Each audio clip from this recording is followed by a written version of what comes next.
So it doesn't always have to be focused on, what you do in particular as a friend in beauty. Start getting creative and incorporating the things that you love into your business, and also pay attention to the things that people keep on asking you for. Tap into those special skills. That's one of the reasons why I even became an educator to begin with, because people saw something in me when they would ask me questions, and the way that I would explain things and break things down to them. They're like, you know what, you're a really good teacher. You should start teaching. Welcome to the Friends in Beauty podcast, a safe space for ambitious beauty industry creatives to have real talk, get real answers, and practical tools to grow their businesses. My name is Akua Robinson, and I'm a makeup artist, beauty educator, and the creator of Friends in Beauty. I created Friends in Beauty to support like-minded creatives just like you on their quest to connect, network, and build genuine relationships within the beauty community. Join me every week as me and my special guests reveal the keys to success and longevity in the beauty industry, and most importantly, have fun while doing it. You ready? Hey, what's up? It's your best friend in beauty, Akua Robinson. Welcome back to another episode of the Friends in Beauty podcast. I'm so happy to have you here, and I hope that you are listening to this episode in good spirits and in good health. If you are a friend in beauty, I invite you to join the Friends in Beauty Facebook community. If you're looking for a community of like-minded, ambitious, and supportive friends in beauty to virtually connect with, network, and share resources, click the link below down in the show notes or in the description to join our community. I would love to have you there.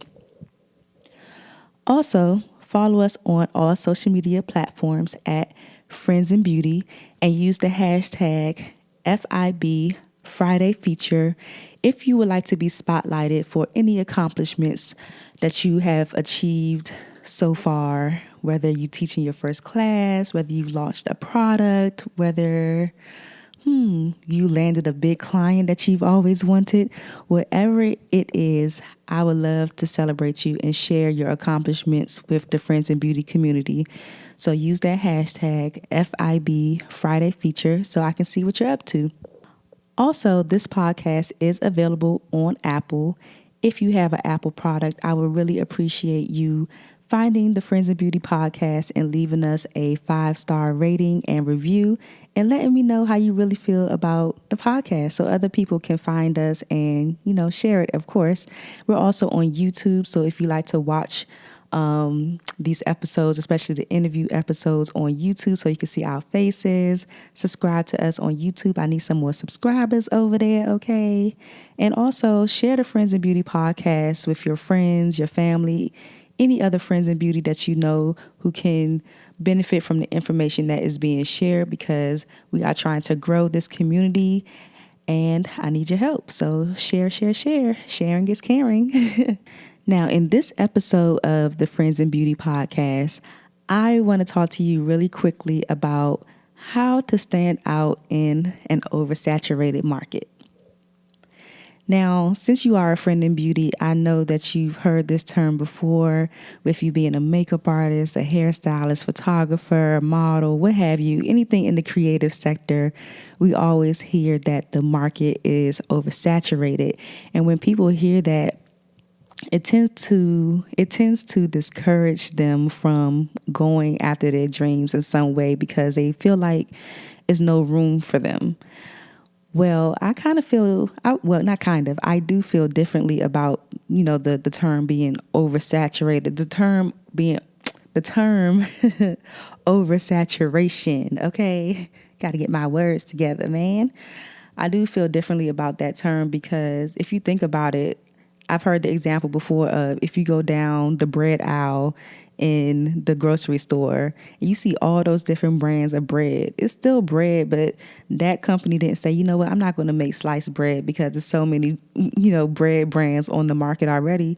They still offer what they offer, and it's probably something that's a little bit different about it, the reason why they chose to offer it. So I want to talk about the market being oversaturated and how you can stand out when it's so many of us doing similar things, because, nobody can do you like how you do you. We all do similar things. So let's talk about it.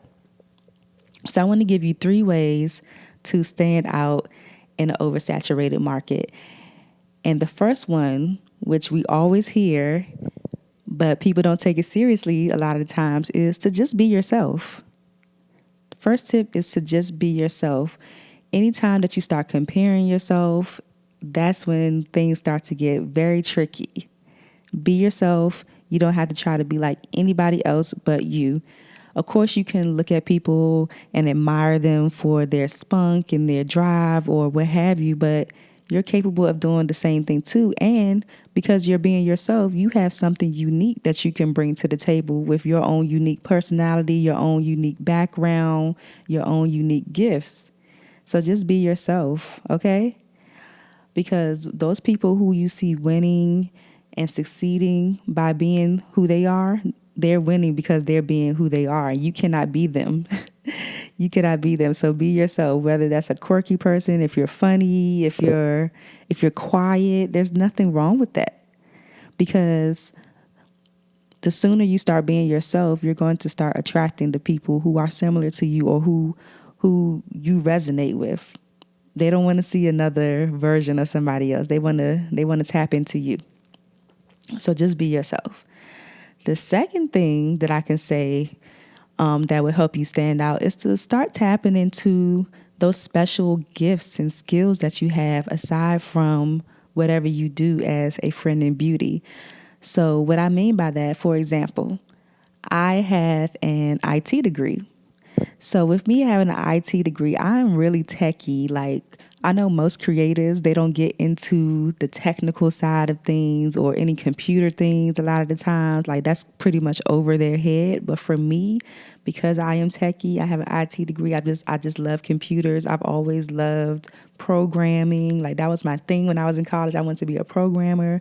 I'm really good with computers. So when it comes to things like Canva, like building graphics or building a website, like using Squarespace or Format, or building my sales pages, building my Shopify site for my Skin Queen brand, like all of those type of things, I'm really good at. And there are a lot of people who struggle with that. So if I wanted to, I could incorporate a service into my business where I help people do that. I help other beauty creatives with their graphics or building their websites or building their sales pages and their landing pages for their classes. I could do that if I wanted to. So tap into those skills that you have. Another example that I have is my girl, JT. Her Instagram is @ratedprettygirl. Amazing, amazing makeup artist in Virginia.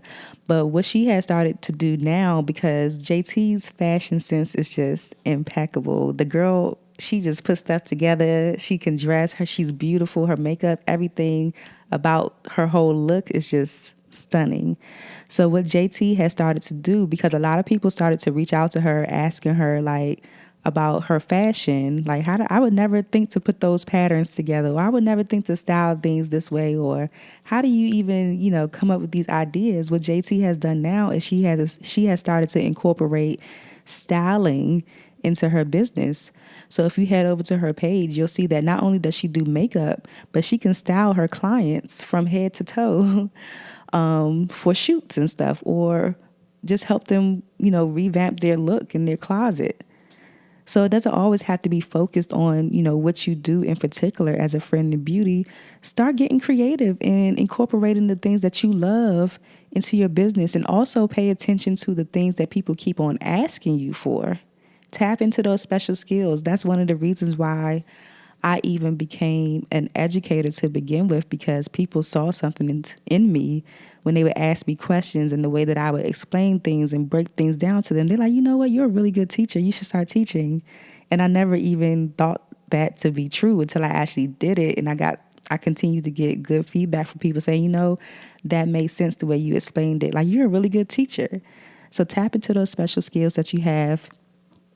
Pay attention to the things that people keep on asking you for advice for, and, give it a try.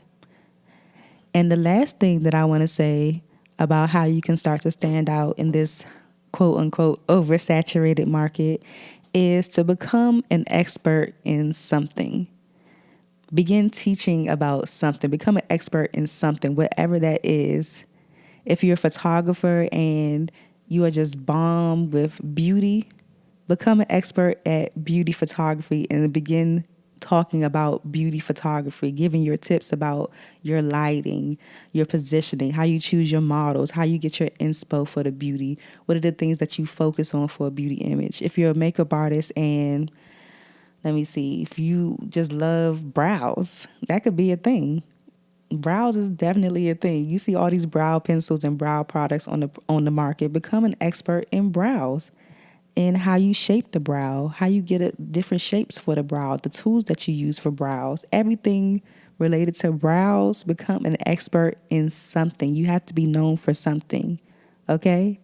So those are my 3 tips for standing out in a quote unquote unsaturated market. I said unsaturated, oversaturated market. Excuse me. I said unsaturated. It must be a thing. It's not saturated. It's whatever you want it to be. For real, for real. So be yourself, tap into those special skills that you have, and become an expert in something. Just think about it. Y'all know my solo episodes are really like straight to the point. I don't like to do a lot of talking unless I'm like interviewing somebody. But be yourself, tap into those special skills, and become an expert in something.